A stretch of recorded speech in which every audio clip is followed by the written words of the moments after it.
इस कविता का जो विषय है, वो जो शब्द है, असल में उस पर कविताएं नहीं लिखी जा सकती। दुनिया की किसी भी कलम में इतनी ताकत नहीं है कि वो मां पे कविताएं लिख सके। मैं तो बहुत छोटा कलमकार हूं, मैं मां पे क्या कविताएं लिखूंगा। मैंने एक कविता सिर्फ ये लिखी है कि जब मां हमारे पास होती है तब शायद उसके होने का एहसास नहीं होता। जब मां नहीं होती तब जिंदगी क्या होती है, बस मैं ये कहना चाहता हूं। तब आप सुने उस कविता को। एक बहुत छोटी सी कहानी उस कविता के शुरू में कहता हूं। एक जंगल में एक संगीतकार मृदंग बजाता था। मृदंग ढोलक की तरह एक वाद्य को कहते हैं। और जब मृदंग बजाता तो एक बकरी का बच्चा वहां रोज आके खड़ा हो जाता। एक दिन सर ये कैमरे जो भी है बंद कर दें प्लीज, फॉर गॉड सेक।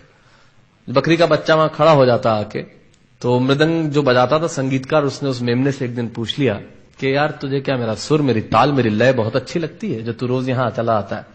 वो बोला मैं नहीं जानता कि आप क्या बजाते हैं, न मुझे सुर की समझ, न ताल की समझ, न लय की समझ। मैं तो बस इतना जानता हूं कि इस ढोलक पे, इस मृदंग पे जो चमड़ा मढ़ा है वो मेरे मां के बदन से आया है। क्या बात है, बहुत अच्छे, वाह। जब उस पे थाप पड़ती है मैं आके खड़ा हो जाता हूं। बहुत अच्छे, वाह। मेरी कविता मां के न रहने पे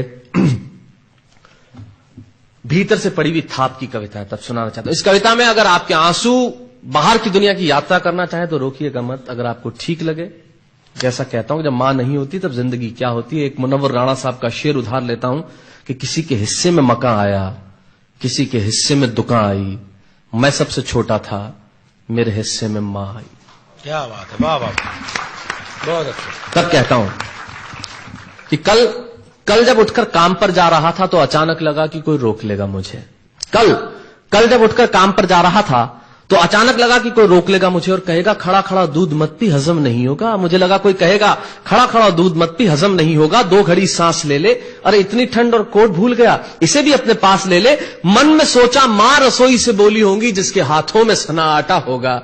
अगली पंक्ति के खालीपन से जुड़े और जुड़े तो मुझे बताएं। मन में सोचा मां रसोई से बोली होंगी जिसके हाथों में सना आटा होगा, और पलट के देखा तो क्या मालूम था कि वहां सिर्फ सन्नाटा होगा। पलट के देखा तो क्या मालूम था कि वहां सिर्फ सन्नाटा होगा।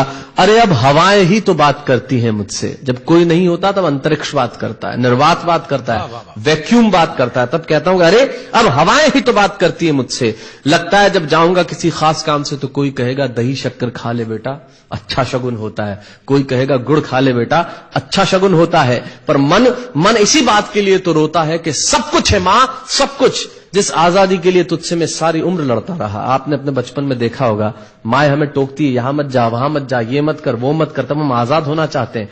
और आजादी की कीमत कितनी बड़ी देनी पड़ती है। अगर कम शब्दों में मैंने ठीक बात कह दी हो तो इसका एहसास मुझे जरूर कराइएगा कि सब कुछ है मां, सब कुछ। जिस आजादी के लिए तुझसे मैं सारी उम्र लड़ता रहा वो सारी आजादी मेरे पास है। फिर भी न जाने क्यों दिल की हर धड़कन उदास है।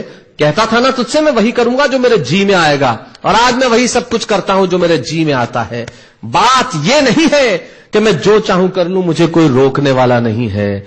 बात है तो इतनी सी कि सुबह देर से उठूं ना तो कोई टोकने वाला नहीं है। बहुत अच्छे, वाह वाह, बहुत अच्छे, वाह वाह वाह वाह। बात है तो इतनी सी कि सुबह देर से उठूं ना तो कोई टोकने वाला नहीं है।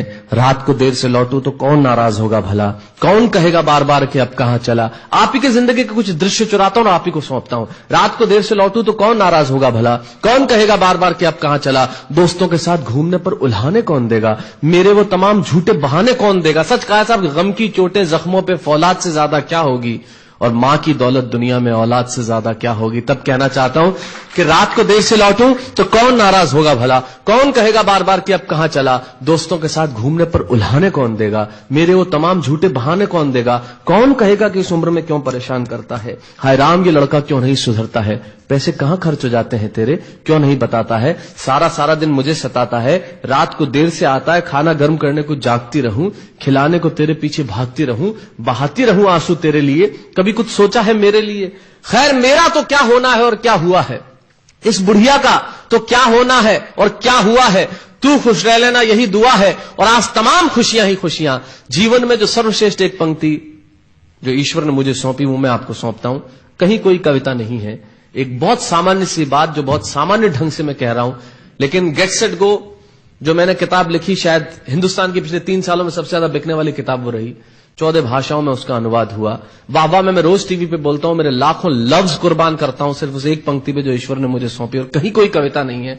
आप ही का भाव आपकी उठा को सौंपता हूं और देता हूं, और जिस विश्वास के साथ मैंने लिखा उस विश्वास के साथ आपको देता हूं कि मेरा तो क्या होना है और क्या हुआ है, इस बुढ़िया का तो क्या होना है और क्या हुआ है, तू खुश रह लेना, यही दुआ है। और आज तमाम खुशियां ही खुशियां, गम ये नहीं है कि कोई ये सब खुशियां बांटने वाला होता, पर कोई तो होता जो गलतियों पे डांटने वाला होता। बहुत अच्छे, वाह वाह वाह वाह, बहुत अच्छे, वाह। गम ये नहीं है कि कोई ये सब खुशियां बांटने वाला होता, पर कोई तो होता जो गलतियों पे डांटने वाला होता। और अंतिम पंक्तियां देता हूं कि तू होती ना तो हाथ फेरती, कभी सर पर या हल्के से बाम लगाती, आवाजें दे देकर सुबह उठाती, दिवाली पे टीका लगाकर रुपए देती और कहती बड़ों के पांव छूना, आशीर्वाद मिलेगा, कपड़े मत फाड़ना, अगला कपड़ा अगली दिवाली को सिलेगा। बहन को सताता तो तू चांटे मारती, बीमार पड़ता तो रो रो के नजरें उतारती, परीक्षा से आते ही खाना खिलाती, पिता की डांट का डर दिखाती, फिर पिता की डांट से तू ही बचाती, इसे नौकरी मिल जाए, ये तरक्की करे, दुआओं में हाथ उठाती, और तरक्की के लिए वतन छोड़ देगा, ये सुन के दरवाजे के पीछे चुपके चुपके आंसू बहाती। सब कुछ है मां, सब कुछ, आज तरक्की की हर रेखा तेरे बेटों को छू के जाती है, पर मां हमें तेरी बहुत याद आती है। बहुत अच्छा।